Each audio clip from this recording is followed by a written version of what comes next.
Welcome back to the channel. In this video I'm just going to go through the Wera 8003B slimline ratchet. I've purchased this as a replacement ratchet as opposed to within one of the Wera ratchet sets that come in their to-go packaging. So this was just a little piece of hanging packaging that it came in with a little description catalogue to go with it. The ratchet itself, the one I have is the push-through version, the 8. They also do the 8004. I don't know how well I'll be able to show this. They do the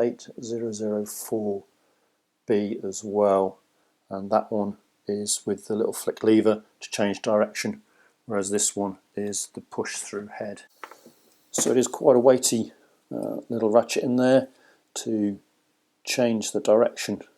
In this, you've got the direction arrow laser etched into the front there, so it's actually in undo mode at the moment in time. To change it up to doing up for a standard right hand thread, you just press threads drive head and it pushes all the way through. Same to change it back, just goes all the way through, and it actually does lock in position. Other push-through ratchets that I have, I do like this style of push-through ratchet, which is why I purchased this, but other ones the head just keeps pushing through and you can actually push it out completely, whereas with the Wera one here it does lock. This will not come out. It does lock in both directions. So compared to the standard Cyclops speed ratchet, you can hopefully see quite a bit more slimline, less bulky in the head there. Let's see, inch and a quarter, probably difference in length, and obviously quite a bit slimline, so much easier to get in tight access places, as long as the length of it doesn't stop you from doing that. That might be a bit of a hindrance on occasion. So I actually purchased this as a replacement for this socket set. The Wera I use professionally at work. This is a set I have at home just for working on cars and two-stroke engines and the like, similar things to that.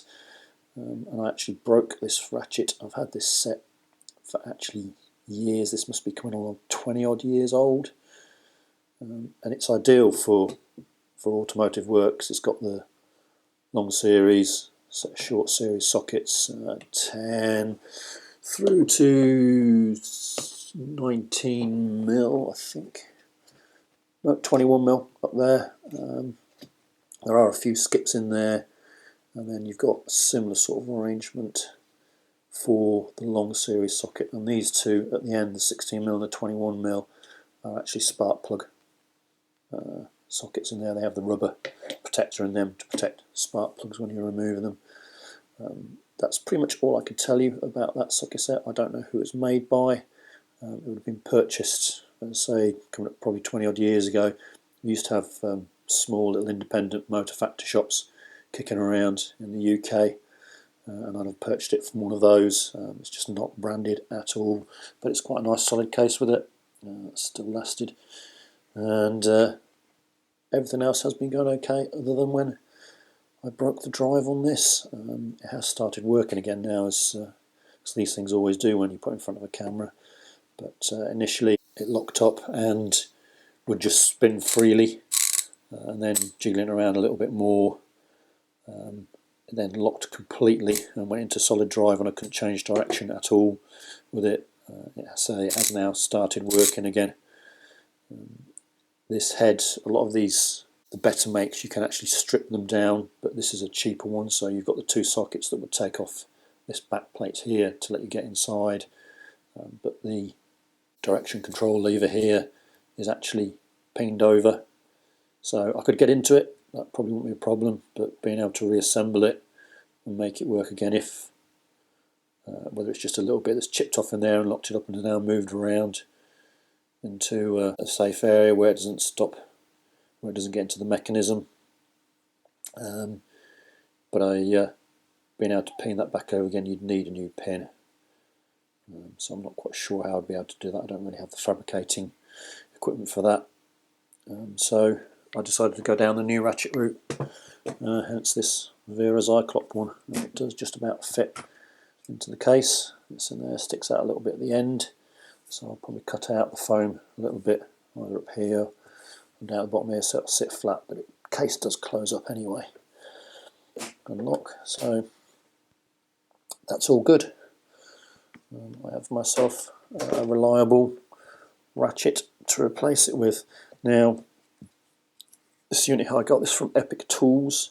I think I paid around about £41 for this, so it's not the cheapest way of getting a replacement 3/8 drive ratchet. This particular Zyklop's one, scooting around the internet, it's anything from £36 up to £65 I found it for, so you do need to have a good shop around to get a good value version of it.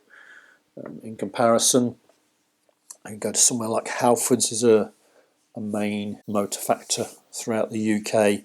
They do 3/8 drive ratchets anywhere from £16 up to £63. Machine Mart is another tool factor.